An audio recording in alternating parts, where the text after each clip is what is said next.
সোঁৱৰাই নিদিলেও হ'ব চাগে সেই বিশেষ দিনটিৰ কথা। আগবঢ়াই দিছিলোঁ এখনি বিশ্বাসী হাত, তুমিও আগবঢ়াই দিছিলা তোমাৰ হাত। হাতত হাত ধৰি খোজত খোজ মিলাই আমি আৰম্ভ কৰিছিলোঁ জীৱন যাত্ৰা। ৰঙীন পৃথিৱী চোৱাৰ কি অদম্য হেঁপাহ।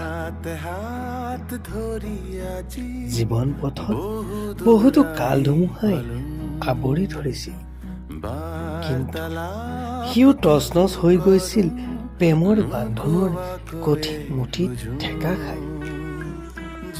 এনেদৰে আজি 13টা বছৰ অতিক্ৰম কৰিলোঁ। আশা কৰোঁ জীৱনৰ শেষ মুহূৰ্তলৈকে তুমি মোৰ, মই তোমাৰ। আজি 25 ফেব্ৰুৱাৰী, আকৌ এটি নতুন বছৰৰ গণনা হ'ব। এই বিশেষ দিনটি তোমালৈ হিয়া ভৰা মৰম যাচিলোঁ কলিজা।